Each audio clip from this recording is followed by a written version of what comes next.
नमस्कार, जय हिंद। मैं अंकुर चपराना आप सभी का मेंटोर जी के प्लेटफॉर्म पर हार्दिक स्वागत करता हूं। आशा करता हूं आप सब अच्छे होंगे, तंदुरुस्त और हष्ट-पुष्ट होंगे। और जो भी आप बच्चे हमसे जुड़े हैं और जल्दी में जुड़े हैं या कोई पहले जुड़ा हुआ है, उन सभी में एक अंतर है। जो जल्दबाजी में जुड़े हैं उन्हें असल में क्या होता है कि कमेंट करने की जल्दी होती है। उन्हें ये नहीं पता होता है कि सामने वाला बंदा कौन है, कैसे इसको देखना है या कैसे इसकी बात पर यकीन करना है, या ये जो बोल रहा है कि इसमें कितनी सच्चाई है नहीं है। ठीक है, वो आते हैं और मुंह उठा के बात कर लेते हैं। ठीक है, हमें उनकी बात पर नहीं जाना है। हमें उन बच्चों से रूबरू होना है जो हकीकत में, ये मेरे पीछे जो लिखा हुआ नाम है यूपीएसआई 2024-25, इनके लिए डेडिकेटेड हैं और उनके लिए तैयारी में बिल्कुल आग बबूला, या बोल लीजिए कि अंदर से इतने मोटिवेट हुए बैठे हैं कि बस ये भर्ती आ जाए और हमको बस तैयारी कर देनी है। सबसे पहली बात भाई ये कि अब जो भी हमारी भर्तियां आती हैं उनमें हमें तैयारी का समय नहीं मिलता। जो हमारी समय से पहले तैयारी हो जाती है भर्ती आने से, वो ही हमारी तैयारी फाइनल हो जाती है। आपने यूपी कांस्टेबल में देख लिया होगा, बाकी और जो परीक्षाएं देते हो सबने देख लिया होगा कि फॉर्म आने से और एग्जाम तिथि तक कोई हमें ऐसी टाइम नहीं मिलता जिसमें हम अपनी तैयारी को और बेहतर या और अच्छे से कर पाएं। हमें जो पहले जो टाइम होता है हम उसके अकॉर्डिंग या अनुमान लगा के बैठ जाते हैं कि भाई 3 महीना है, तो उस वही तैयारी हमारे लिए सबसे बेस्ट होती है जो 3 महीना पहले, भर्ती आने से पहले जो हमारी तैयारी हो चुकी होती है। तो अब जिस पड़ाव पर हम खड़े हैं, ये पड़ाव भी बिल्कुल वही है कि 3-4 महीना पहले हम यूपीएसआई की भर्ती से पहले खड़े हुए हैं और एक बात कर रहे हैं कि किस तरह से हम इस भर्ती के लिए एक अच्छे दावेदार की लिस्ट में अपना नाम भी दर्ज कराएं। और एक बात और मैं आपके सामने साफ कर देता हूं कि भाई मैं यहाँ किसी का पेड प्रमोशन नहीं करने आया हूं, ना किसी का एडवर्टाइजमेंट करने आया हूं। और जो बातें मुझे अच्छी लगेंगी मैं बोलूंगा, चाहे वो संस्था का नाम है या किसी मास्टर का टीचर का नाम हो। ठीक है, मैं उन टीचर का भी नाम लूंगा जो बालकों को या बच्चों को गुमराह करते हैं और उन्हें एक ऐसी राह पर ले जाते हैं जिन पर बस वो पढ़ाई करते रहें, उनका कहीं भी सिलेक्शन ना हो। उन्हें सपने दिखाए जाते हैं कि टॉप रैंक कैसे लानी है, कैसे आपको 10 घंटा पढ़ना है, कैसे आपको 20 घंटे पढ़ना है, आग लगा देनी है। मैं कोई ऐसे आपसे बातें नहीं करना चाहूंगा, क्योंकि मैं भी एक आपकी तरह ही एक स्टूडेंट हूं और मेरी ये यूपीएसआई की अगर बात करूं तो दूसरी भर्ती है। पहली भर्ती यही जो 2021 थी। मैं नहीं बोलूंगा कि उसमें सिलेक्शन किस वजह से फाइनल हुआ या नहीं हुआ। बंदा देखता है कि ये अब ज्वाइनिंग लेटर इसके हाथ में नहीं है। आज मेरे हाथ में ज्वाइनिंग लेटर नहीं है, तो इसका कारण ये नहीं है कि मेरी पढ़ाई कमजोर थी या मेरी और कुछ दिक्कत थी। ये दिक्कत या बखान में बाद में करूंगा, ये आप, ये समय नहीं है आपसे ऐसी बातें करने का।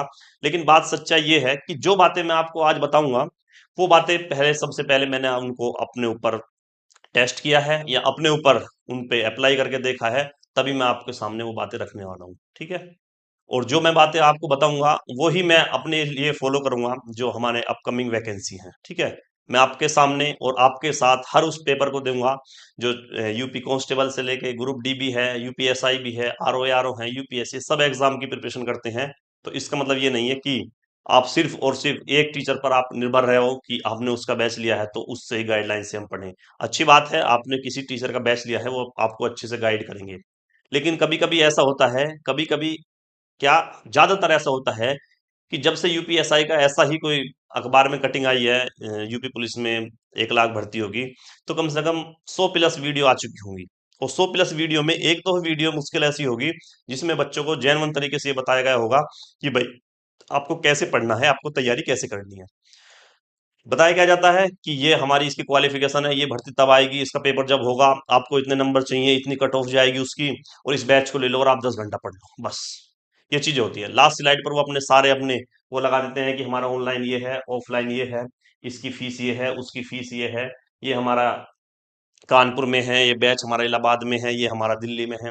ये सारी चीजें मैं यहाँ करने नहीं आया हूँ। ठीक है, बैचेज हमारे भी चलते हैं, टेस्ट सीरीज हमारी भी है, लेकिन मैंने आपके सामने अभी तक उनका प्रमोशन या उनका नाम नहीं लिया है। जो बच्चा जो बच्चा दिल से या जेन्युइन बच्चा जुड़ा हुआ है, मैं उनके हित की बात करूंगा, चाहे उसमें अपना नुकसान हो या ना हो। कोचिंग संस्था से जितने भी हमसे लोग जुड़े हुए हैं, यहाँ जो कमेटी के लोग हैं, वो भी हमें बताते हैं कि अपना भी थोड़ा प्रमोशन करो, टेस्ट सीरीज का करो, यूट्यूब चैनल का करो, लेकिन मैं नहीं करता उनके कहने से। ठीक है, जब मुझे अच्छा लगेगा तब मैं आपको वो प्रमोशन या उनकी चीजें के बारे में बताऊंगा कि हाँ, इस चीज को लेकर आपको फायदा होने वाला है। अगर मैं यहाँ आपको बता रहा हूं तो इसका मतलब है कि उसमें मेरा 1 भी रुपये का फायदा या नुकसान नहीं है। अगर मैं यहाँ टेस्ट टेक्स्ट बुक का नाम ले रहा हूं तो उसका मतलब है मैं उसका प्रमोशन नहीं कर रहा हूं, ना मैं उसका डिस्क्रिप्शन में लिंक दूंगा, ना अपना कूपन कोड दूंगा कि छूट मिल जाएगी, ये मिल जाएगी। ये कोई ऐसी बात, बेहूदी बात मैं आपके सामने नहीं करूंगा। सारी बातें वो करने वाले हैं जो आपको सिलेक्शन की तरफ ले जाएंगी। ठीक है, तो मेरी बात भाई ध्यान से सुनना है। और अगर आप में जज्बा है इस वीडियो को लास्ट तक देखने का, इसका मतलब आप सबसे भावी उम्मीदवार हैं यूपीएसआई में चयनित होने के लिए। ठीक है, शुरुआत करते हैं कैसे। भाई मोटे मोटे तौर पर बताऊं, जो बंदा 21 से 28 साल की यूआर की एज में काउंट है या उसकी एज अभी है, वो मतलब यूपीएसआई दरोगा का फॉर्म भर सकता है, प्लस 5 साल यूबी एसआई में दरोगा के लिए OBC general sorry you OBC और एससी एसटी के लिए ये हमारी 5 साल की छूट होती है। ठीक है, हाइट कांस्टेबल वाली होती है, रनिंग 4800 मीटर 28 मिनट में होती है। लड़कियों के लिए 2400, ये ऐसी जैसे कांस्टेबल में है तो रनिंग इतनी है, टाइम थोड़ा ज्यादा है। ठीक है, सिलेबस की अगर हम बात करें, 4 सब्जेक्ट आते हैं भाई। सबसे पहले हिंदी, फिर मैथ, फिर रीजनिंग और जीएस। जीएस में अगर सबसे ज्यादा वेटेज की बात करें तो मूल विधि इसमें सबसे अलग आता है, और संविधान। ये हमारे लगभग इसमें 70% जीके का सिलेबस आ जाता है। 40-40 क्वेश्चन प्रत्येक सब्जेक्ट में होते हैं, तो 40 क्वेश्चन जीएस में से ही 25 से 30 क्वेश्चन हमारे मूल विधि और संविधान के होते हैं। ठीक है, तो उस मूल विधि और संविधान को हम इतना ज्यादा वेटेज के लिए अलग से ही पढ़ते हैं। उनकी सारी बातें मैं आपसे करूंगा कि आपको कहां से क्या चीजें पढ़नी होंगी। ठीक है, शुरुआत करते हैं हम भाई वीडियो की। तो आप अंत तक बने रहना है। अगर आपको अच्छी लगे बात तो दूसरा, जो हमारा कोई कैंडिडेट ऐसा है जो हमसे नहीं जुड़ा हुआ है, तो उस तक प्लीज इस वीडियो को जरूर भेज देना है। ठीक है, सब्सक्राइब के लिए मैं नहीं बोलूंगा, अगर आपको फायदा लगता है तो कर लेना, वरना अपना साइड में रख।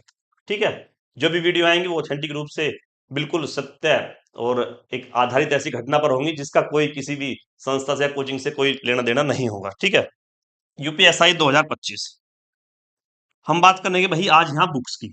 ठीक है भाई, ऑनलाइन क्लासेस हमारी भी चलती हैं, ऑफलाइन भी चलती हैं, किसी अन्य संस्था की भी चलती हैं। अगर कोई पेड वाला बच्चा है तो प्लीज जाकर वो वहीं अपनी बातें सुने, उनसे ही करी हुई सारी बातें अपने ऊपर अप्लाई करें। उन्होंने भी आपको अच्छे तरीके से गाइड किया होगा। लेकिन अगर मैं उन बच्चों को लेकर चलूं जिनके पास पेड कोर्स नहीं है या उनकी तैयारी इस स्तर की है, तो यूपीएसआई को फोड़ने की क्षमता रखते हैं, लेकिन डिमोटिवेट हो गया बैठ चुके हैं। भाई सबसे पहली बात, 90% बच्चे इसमें वही बैठने वाले हैं जो यूपी पुलिस कांस्टेबल में बैठे हैं। किसी भी बंदे के या किसी भी अभ्यर्थी के माथे पर ये चिट नहीं होती है कि ये अभ्यर्थी यूपीएसआई के लिए बना है, यूपी कांस्टेबल के लिए बना है। हजारों लाखों सैकड़ों इतने हमारे पास उदाहरण हैं कि ये बंदा यूपी कांस्टेबल से फेलियर है और यूपीएसआई में ये जॉब कर रहा है।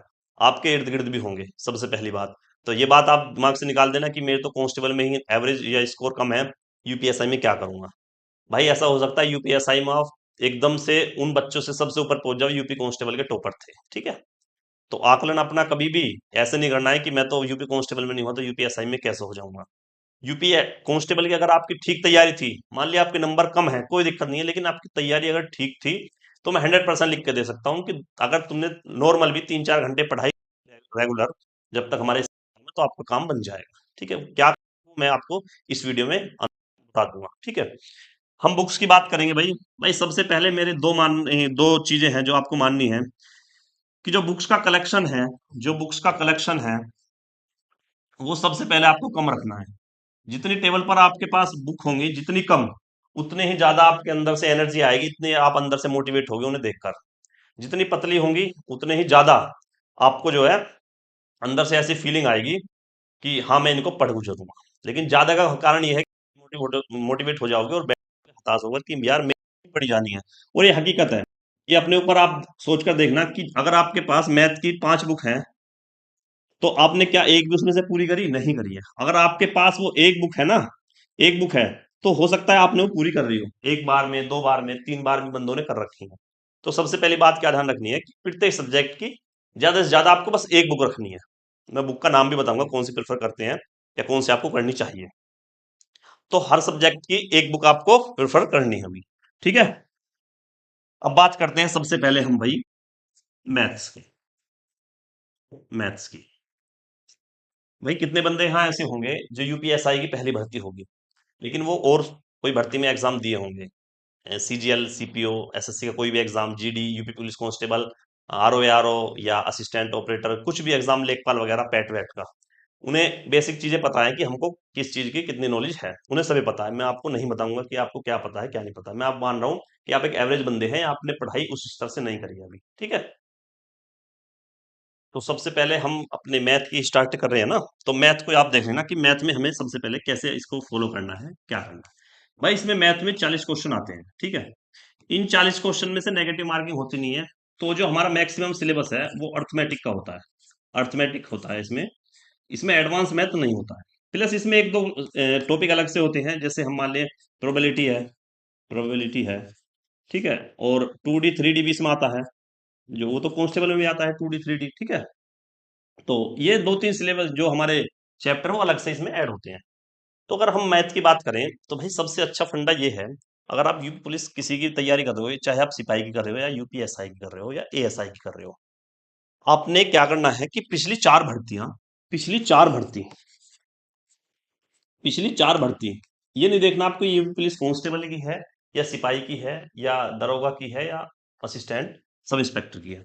पिछली 4 साल में जो भी भर्ती हुई है भाई, एक तो हमारी पुलिस कांस्टेबल की होगी है, एक हमारी ऑपरेटर की होगी है, ठीक है, एक हमारी एएसआई की होगी है, एक हेड ऑपरेटर की हो चुकी है, और हमारी लास्ट की 2 या 3 भर्ती यूपीएसआई की बोल लीजिए। लगभग लगभग ये कि हमारे पास ये 7-8 भर्तियां हो चुकी हैं, 7 से 8 भर्ती हमारी ये हो चुकी हैं यूपी पुलिस बोर्ड के द्वारा, ठीक है, 8 भर्तियां। इन 8 भर्तियों के आपको क्वेश्चन पेपर लगाने हैं सबसे पहले मैथ के। ये मैथ के साथ भी होगा, ये रीजनिंग के साथ भी होगा, ये हिंदी के साथ भी होगा, और ये हमारा जीके जीएस के साथ भी होगा। बहुत बढ़िया बात है अगर आपने कहीं से फोटोकॉपी करा के रख रखी हो या ऑनलाइन आपने डाउनलोड कर रखी हो। अगर आपको मैं बात बताऊं तो प्रीवियस ईयर आप कोई भी बुक ले आना जिसमें ये सारे सिलेबस होंगे। एक तो आती है हमारी यूथ कंपटीशन के नाम से, ठीक है, यूथ कंपटीशन के नाम के, या यूथ कंपटीशन हो गई एक तो, या दूसरी आती है पिनाकल के नाम से, पिनाकल, जो हमारी ब्लू कलर की बुक आती है, ठीक है। इन दोनों बुक में से आप प्रीवियस ईयर जो भी क्वेश्चंस होंगे वो यहां से करेंगे आप, ठीक है। कोई सी भी एक ले आना है, दोनों नहीं, एक बुक, ठीक है, मैथ के लिए। अगर आपने बेसिक कहीं से कर रखा है तो उसके बाद की बात बता रहा हूं मैं। अगर आपको मैथ का बेसिक नहीं पता है, बेसिक का मतलब है कि आपको फॉर्मूले या उनके जो बिल्कुल हल्के हल्के क्वेश्चन होते हैं उनका तरीका आपको नहीं पता है, तो पहले आप प्लीज उनको कर लीजिए। उनके लिए अगर मैं बताऊं आपको पेड जो है बैच की जरूरत नहीं है, यूट्यूब पर वो फ्री है। बहुत यूट्यूब चैनल ऐसे हैं कि आप कमेंट में मैं आपको उनका नाम बता दूंगा, कि उनसे आप डायरेक्ट एक कंसेप्ट अपना क्लियर कर सकते हैं मैथ के अंदर, या आपने किसी बड़े भाई बहन से सीख लो भाई, 1-1.5 महीने की बात है। उसके बाद ये सबसे पहले आपको ये प्रीवियस ईयर क्वेश्चंस लगाने हैं बस। और जो मैं बात लिखने वाला हूं उस पर विशेष ध्यान देना है कि वो हर बंदे के फोन में होना चाहिए क्या, टेक्स्ट बुक, टेक्स्ट बुक। अगर आपके पास ये बुक भी नहीं है तो भी कोई दिक्कत नहीं है, टेक्स्ट बुक पर ये सारी चीज अवेलेबल है भाई, ये सारी चीजें, ये जितने भी मॉक टेस्ट हैं या प्रीवियस ईयर है, सबसे पहले उनकी पीडीएफ निकलवा लो। अगर आपको बुक नहीं लेनी है या ऑनलाइन देने हैं तो टेक्स्ट बुक से ले लो। तो टेक्स्ट बुक का सहारा आपको बुक्स के साथ साथ जरूर लेना है हर सब्जेक्ट के लिए, और जीएस जीके के लिए तो रामबाण है भाई। जीके जीएस की मैं दावे के साथ बोल सकता हूँ कि आपके पास अगर कोई बुक नहीं है ना, अगर टेक्स्ट बुक आपके पास है और उसका आपने पिरो का पास ले रखा है, तो 100% है कि आपको किसी बुक से या किसी और से तैयारी करने की जरूरत नहीं है, ठीक है। तो मैथ को क्या करना है, आपको पहले चैप्टर वाइज सिलेबस आपको देख लेना है। मैं नेक्स्ट वीडियो में लाऊंगा सिलेबस किस किस सब्जेक्ट का क्या है। तो मैथ का जो सिलेबस देख लेना है आपको, फिर आपको ये आकलन कर लेना है कि भाई मेरा इसका बेसिक क्लियर है इस चैप्टर का, जिसका नहीं है पहले उसका बेसिक कर लो आप किसी भी यूट्यूब चैनल से, ठीक है, या किसी बुक से कर लेना। अगर आपको बेसिक भी नहीं आता है और आपको किसी यूट्यूब चैनल से भी करना है तो एक बुक और मैं प्रेफर करता हूँ आपको, अगर आपको लेनी ही है, एक राकेश यादव की आती है, राकेश यादव जो हमारे रेड बुक के नाम से उनकी बुक आती है, तो उसके क्लास नोट्स आते हैं, एक क्लास नोट्स, राकेश यादव के क्लास नोट्स ले आइए आप अर्थमेटिक के, ठीक है, उनको आप कर जाइए। प्लस प्लस ये प्रीवियस ईयर क्वेश्चन लगा जाइए। दावे के साथ कह रहा हूं कि 40 में से आप एक भी क्वेश्चन कम नहीं कर सकते। 39 से 40 क्वेश्चन आप 100% कर आओगे। किस चीज से, राकेश यादव के क्लास नोट्स आपको रिपीट करने 2-3 बार, पतली बुक होती है, बहुत पतली बुक होती है, ठीक है, चैप्टर वाइज उसमें कंसेप्ट होते हैं। प्लस ये प्रीवियस ईयर अगर आप टेक्स्ट बुक है तो वहीं से लगा लो, या इनमें से कोई सी एक बुक ले लो, ठीक है, मैथ का काम खत्म। अब बात करते हैं भाई रीजनिंग की, रीजनिंग की। देखो रीजनिंग एक ऐसा सब्जेक्ट है, हमें अंदर से लगता है कि हमें सब कुछ आता है, लेकिन हकीकत यह है कि जिसका मैथ और रीजनिंग में 100% है ना, 100 या 99% है, 98 है, 90+ जो स्कोर करके आता है ना, उस बंदे का आज भी किसी भी भर्ती में सिलेक्शन होता है। कोई भर्ती आप उठा के देख लो जिसके मैथ और रीजनिंग तगड़े है ना, वो हर भर्ती में जो है नंबर लाता है। तो हमें लगता क्या है कि हमारी रीजनिंग तो 100% है, लेकिन अभी भी आपने पुलिस कांस्टेबल में देखा होगा कि रीजनिंग के अगर हमारे 48 सवाल आए हैं तो मुश्किल ही किसी बंदे के 40 होंगे, और जिसके 40+ है ना उसका अच्छा स्कोर है अभी भी, और हमें लगता है कि हमारे ये बढ़िया है। तो हमें कोशिश ये करनी है कि 48 में से कम 45 क्वेश्चन हमारे रीजनिंग में होने चाहिए। ठीक है, तो मैथ और रीजनिंग को आपको 100% करने की जो है क्षमता रखनी है या कोशिश करनी है। क्यों करनी है? मैं मैथ और रीजनिंग पे इसलिए ज्यादा जोर दे रहा हूँ कि लोग बोलेंगे कि मूल विधि तकनी करो, हिंदी सही करो। भाई हिंदी का एक फंडा है, हिंदी एक लैंग्वेज है, और इंग्लिश ये कब इजी पूछ ले इसका कोई भरोसा नहीं होता है। तो आपको ऐसा लगेगा कि जो मैंने हिंदी पर टाइम किया वेस्ट किया है वो सब बेकार गया है, क्योंकि आपने जो हिंदी यूपी पुलिस कांस्टेबल के लिए पढ़ी है ना, हो सकता है आप उसमें अच्छा परफॉर्म कराओ, इतनी ही पढ़ी लिखी उसमें हिंदी में, यूपीएसआई में भी आप अच्छा परफॉर्म कर पाओगे, 100% दावे के साथ बोल रहा हूं मैं। तो हिंदी पर इसलिए हम दावा नहीं खेल सकते कि हिंदी हमें 40 में से 40 की करनी है। अगर आपके यूपी पुलिस कांस्टेबल में हिंदी में जो हमारे ये 37 या 38 सवाल आए थे, इसमें से 32 प्लस जिसके सवाल है ना, मैं दावे के साथ बोल रहा हूँ हिंदी में उससे कुछ करने की जरूरत नहीं है, हिंदी उसकी अच्छी है, ना इतना हिंदी में टाइम वेस्ट करना है। आपको जो जोर देना है वो रीजनिंग पर और मैथ पर देना है।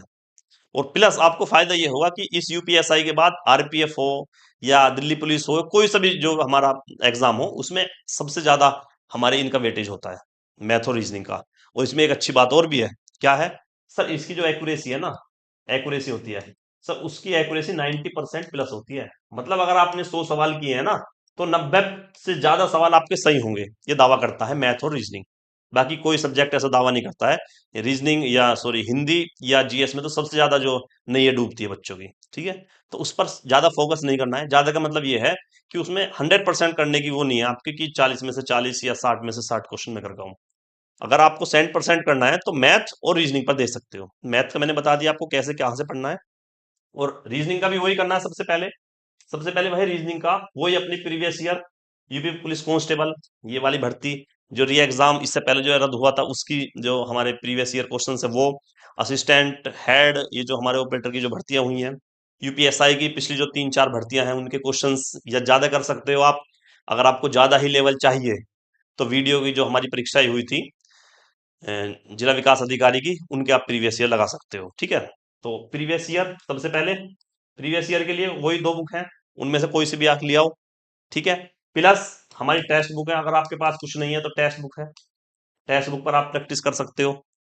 और अगर आपको कोई ऐसी टेबल पर बुक चाहिए कि सर हमें तो रीजनिंग की रखनी रखनी है, कि हमें तो इसके अलावा कुछ करना ही नहीं है, तो भाई रीजनिंग की तो ढेरों बुक है, कोई सी भी ले आओ आप। लुसेंट की ले आओ, पिनाकल की ले आओ, या आप बोल लीजिए इसकी किरण वाली ले आओ, कोई सी बुक ले सकते हो आप। लेकिन सबसे पहले आपको करना क्या है कि प्रीवियस ईयर क्वेश्चंस की ही प्रैक्टिस करनी है। जब आप सारे सोल्व कर लो उनको 2-2 बार 3-3 बार, उसके बाद टेक्स्ट बुक पर भी उनको टेस्ट लगा लो, उसके बाद आप उन पर जा सकते हो बुक्स। ठीक है, तो यहाँ आप बुक का नाम लिखना है तो आपको किरण लिख लीजिए। ठीक है, ये बात होगी हमारी रीजनिंग के बारे में। अब बात करते हैं हम भाई कौन सब्जेक्ट की, अब बात करते हैं हम हिंदी की। भाई हिंदी में दो चीजें हैं, एक तो है ग्रामर, व्याकरण बोलते हैं, और एक है हमारी वोकैब, जिसको हम ये बोलते हैं क्या, वर्तनी वगैरह बोलते हैं, या बोल लीजिए कि अनेकार्थी, विलोम शब्द, पर्यायवाची शब्द, ये चीजें जो होती हैं वो कैब के पोर्शन में आती हैं ये।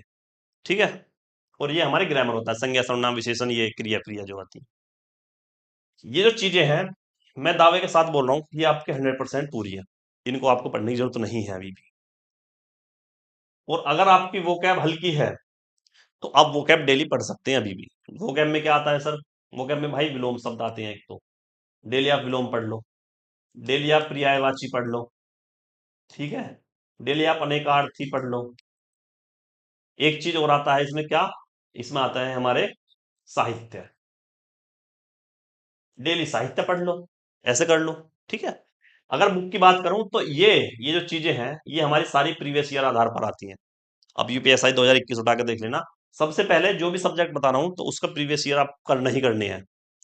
सारी भर्ती हो गई, चाहे वो सिपाही लेवल की है, वो दरोगा लेवल की है, वो इंस्पेक्टर लेवल की, किसी भी लेवल की, आपको प्रीवियस ईयर लगाने ही लगाने हैं। उसके बाद करते हैं सर बुक कौन सी है इसमें, तो बेटा इसमें बुक आती है एक राजपाल, राजपाल सिंह के नाम से, राजपाल सिंह के नाम से एक बुक आती है, वो सामान्य हिंदी के नाम से ही आती है। ठीक है, सामान्य हिंदी, टॉपिक वाइज उसमें हमारे चैप्टर है। ठीक है, तो आप उसको प्रेफर कर सकते हैं, 40 में से 40 का दावा ये बुक भी कर सकती है बिल्कुल। और आपको अगर उसे प्रेफर करना है तो आप मान सकते हैं कि 40 में से 40 आपका स्कोर बन सकता है। ठीक, अब लास्ट में बात करते हैं सबसे ज्यादा विवादित या सबसे ज्यादा दिक्कतें जो होती है बच्चों को, मूल विधि प्लस संविधान plus GK GS. GK GS में कौन कौन सब्जेक्ट है बेटा? एक तो इसमें हिस्ट्री आता है, एक इसमें ज्योग्राफी आता है, पॉलिटी यहाँ आई गई है हमारी, इको आता है, करंट आता है, ठीक है, यूपी जीके आता है, एक एनवायरमेंट आता है, ठीक है, पर्यावरण। जीएस में क्या है बेटा? जीएस में क्या है? केमिस्ट्री है, बायो है और फिजिक्स है। एक के क्वेश्चन लगभग यहां से भी आ जाते हैं, एक दो इनमें से आते हैं। बाकी अगर मैं 40 क्वेश्चन की बात करूं तो 40 में से डिवाइड ये होते हैं कि 30 से 32 क्वेश्चन इन दो इसके मूल विधि और संविधान से आते हैं, बाकी हमारे इनसे आते हैं 7 से 8 से 10 क्वेश्चन, ठीक है। तो ये हमारा वेटेज है। अब इसको पढ़ना क्या है, पढ़ने की तरीका बता दूंगा। देखना ये तरीका ऐसा है, अगर आपको यहाँ गौर कर रहे होंगे तो ये कितने सारे सब्जेक्ट हैं? 1 2 3 4 5 6 7 8 9, मोटे मोटे 9 सब्जेक्ट है, और 9 सब्जेक्ट में से 9 ही क्वेश्चन आने हैं, ठीक है। तो आपको स्मार्ट वर्क क्या करना है कि आपको सबसे पहले इनमें फोकस करना है, इसमें, और इनमें फोकस करने से पहले सबसे पहले आपको संविधान पर फोकस करना है। 13 से 14 क्वेश्चन आते हैं, ठीक है, संविधान पे। अब बात करते हैं सबसे पहले संविधान की, संविधान को क्या करना है। देखिए भाई, इतना डीप आपको संविधान नहीं पढ़ना जो यूपीएससी या आरओ के लिए आपको पढ़ना होगा। सबसे पहले संविधान में आपको एक चीज करनी है, अनुच्छेद। अगर संविधान को आपने शुरू भी करना है ना, या मजबूत भी करना है, तो सबसे पहले आपको अनुच्छेद रटने होंगे। अनुच्छेद आपको सारे ही रटने होंगे, ठीक है। और उसमें भी जरूर ये है, जो हमारे संविधान में जो अनुच्छेद होते हैं उनके भी सब क्लोज जो होते हैं, जैसे 19 का ए, 19 का 2, 19 का 3, ऐसे। तो सबसे ज्यादा जो हमारे वेटेज है वो हमारे अनुच्छेद का होता है। प्रीवियस ईयर देख लेना आप, सबसे ज्यादा जो वेटेज था हमारा पॉलिटी में वो अनुच्छेद को लेकर था, आर्टिकल्स को लेकर था। तो अगर पॉलिटी मजबूत है तो इसका मतलब आपके अनुच्छेद भी मजबूत होने चाहिए। उसके बाद आप इसकी थ्योरी पर जा सकते हैं। थ्योरी के लिए क्या करना है, आपके पास अगर कोई नोट्स हैं तो भला, अगर आपके पास नोट्स नहीं है, अगर हम बुक्स की बात करूं, आप बुक्स ही पढ़नी है, तो बुक्स आप एक बाही राठी पब्लिकेशन की आती है, राठी पब्लिकेशन, इसको आप प्रेफर कर सकते हैं। जो नाम मैं नाम लिख रहा हूं इस पर मत जाना कभी भी। कौन सी बुक है? लक्ष्मीकांत। आपने बहुत बार सुना होगा, लक्ष्मीकांत पढ़ लीजिए। भाई इसके लिए वो ज्यादा हो जाता है, ठीक है, आपको इतना बोझ नहीं देना है। राठी पब्लिकेशन कम आती है, उसको पढ़ लीजिए। और उसे पढ़ने से पहले सबसे पहले उसमें अनुच्छेद और संविधान संशोधन वो जरूर पढ़ना है, ठीक है, पॉलिटी पढ़ने से पहले। अगर आपने कोई थ्योरी में कोई टॉपिक रह गया है तो उसमें आप बाद में पढ़ सकते हो, लेकिन अनुच्छेद आपको सबसे पहले पढ़ना है। और फिर जब थ्योरी पढ़नी है तो थ्योरी में जो हमारा पार्ट फर्स्ट से लेकर और पार्ट फिफ्थ तक जितनी भी चीजें हैं, अनुच्छेद हैं और थ्योरी है, वो आपको 100% आनी चाहिए। यही पॉलिटी का 80 से 90% सिलेबस होता है यूपीएसआई में। 1 से और 5वां जो हमारा भाग है, वहां तक ही सारा हमारा पॉलिटी है यूपीएसआई में सिमट जाता है। तो सबसे पहले हमें अनुच्छेद पढ़ने हैं, वो संविधान संशोधन, उसके बाद पार्ट 1 से पार्ट 5 तक सबसे पहले पढ़ना है। उसके बाद आप और पढ़ सकते हो पॉलिटी में, ठीक है। अब बात करते हैं बेटा मूल विधि की। मूल विधि की क्लासेस आपने देख ली होंगी। अगर आपने पेड कोर्स नहीं लिया है किसी का भी, तो लेना भी मत, क्योंकि मूल विधि की जो क्लासेस है वो फ्री भी पड़ी हुई है। बहुत यूट्यूब चैनल है, रोजगार विद अंकित भी है, उन पे भी एक टीचर पढ़ा रहे हैं, ठीक है, राम जी पाठशाला वाले हैं। और रवि पी तिवारी सर हैं, उन्होंने भी उनकी क्लासेस पढ़ी हुई हैं, एग्जामपुर पर भी हैं, सबकी है। आप वहां से कर सकते हैं, यूट्यूब से 100% कर सकते हो मूल विधि की। और आपको फिर बुक की बात करें तो इसमें बुक फिर वही प्रीवियस ईयर क्वेश्चंस की आपको बुक लेनी है, उनकी आ जाएगी, पिनाकल की भी आ जाएगी और यूथ कंपटीशन की भी आ जाएगी। तो प्रीवियस ईयर पर आपको विशेष ध्यान रखना है, ठीक है।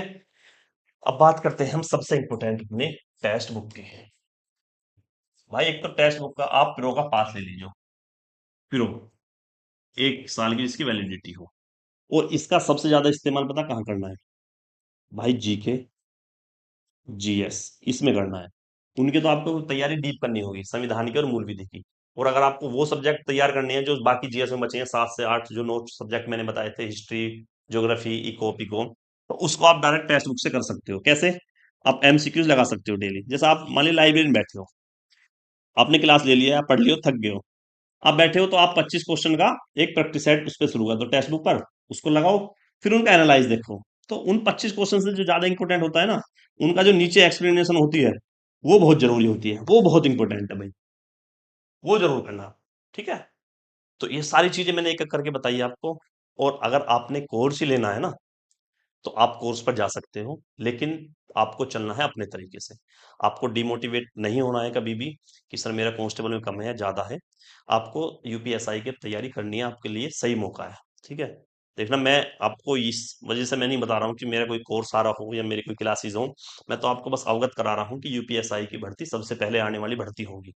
यूपीएसआई में अगर जो भी प्रक्रिया होगी, अब उसमें सबसे पहले प्रक्रिया होगी जो 850 करीब जो कंप्यूटर ऑपरेटर के पद हैं वो भरे जाने हैं, उनका पेपर होगा। उसके बाद जो भर्तियां आएगी, वो भर्ती हमारे यूपीएसआई की आएगी सबसे पहले, अब उत्तर प्रदेश पुलिस में। तो आपको उसके लिए तैयार रहना है। आप टच में हो पढ़ाई के, इसलिए वजह से मैं आपको बोल रहा हूँ। और सबसे पहले तो मैं ये बोलूंगा कि जो भी आपके पास नोट्स हैं, सबसे पहले आप उन्हें पढ़ लेना। बुक्स आपको बाद में लानी है, सबसे पहले अपने बनाए हुए नोट्स को पढ़ना है। कई की बार पढ़ना है, चाहे आपके पास कम है या ज्यादा है। ठीक है, हिंदी के हों, जीएस के हों, मैथ के हों, रीजनिंग हो, सबको वही पढ़ना है। नेक्स्ट वीडियो में मैं बता दूंगा कि कब भर्ती आएगी, क्या सिलेबस होगा, क्या एज रिलैक्सेशन होगा, क्या नहीं होगा।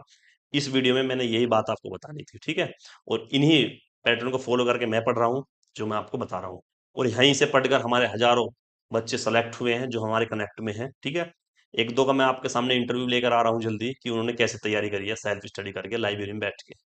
ठीक है, आप किसी बहकावे में ना आए। अगर आपकी तैयारी ठीक ठाक है तो आप प्लीज, हाथ जोड़ के निवेदन है, कोर्स पर अपना टाइम बर्बाद और पैसा बर्बाद ना करो। ठीक है, देखो, पैसा तो 1000 1500 कोई बड़ी बात नहीं है, लेकिन टाइम बहुत इंपॉर्टेंट है। अब ये 7 8 घंटे तो क्लास चलाएंगे, उसके बाद 4 घंटा आपको पढ़ाई के लिए बोलेंगे, तो 12 घंटा हो गए हैं। आप 12 घंटा नहीं पढ़ोगे, गारंटी से बोल रहा हूँ मैं। और पढ़ोगे तो 10 या 12 दिन या 20 दिन पढ़ सकते हो बस। ठीक है, तो करना क्या है कि आपको सेल्फ स्टडी पर ध्यान देना है। टेबल पर सबसे कम किताब का कलेक्शन रखना है आपके पास। हर सब्जेक्ट की ज्यादा से ज्यादा एक किताब होनी चाहिए बस। ठीक है, प्लस प्रीवियस ईयर हर सब्जेक्ट के आपको लगाने होंगे। उसके बाद ही आपको कुछ चीजें होंगी। टेस्ट अभी से मत लगाना। और टेस्ट का आकलन आप सिर्फ इस चीज से करना है, आप नंबर मत देखना, ना रैंक देखना है। टेस्ट में बस एक चीज नोट करना कि आपको आते हुए सवाल क्या गलत हुए। अगर आपको गलत हुए तो वो सुधार करना है बस। आपको ये नहीं करना है कि इसमें नया सवाल है, इसको लिख लूं, ये कैसे नहीं हुआ, इसे पढ़ लूं। उन्हें उनकी तरफ मत जाना आप। बस ये देखना जो मेरे से आता हुआ सवाल था वो कैसे गलत होगा, अगली बार ना होना चाहिए बस वो। और यही एकमात्र सूत्र है सिलेक्शन का, कि आपको आता हुआ सवाल गलत ना हो बस। इसके अलावा आपको कुछ नहीं करना। ठीक है, तो जो मेरे बारे में जो मैं बताने वाली बात थी वो मैंने आपको बता दी है। इस वीडियो को जब आप इस टाइम तक रुकी गए हो, तो एक बार लाइक और शेयर कर देना। ठीक है, फिर मिलते हैं नेक्स्ट वीडियो में। जय हिंद, जय भारत।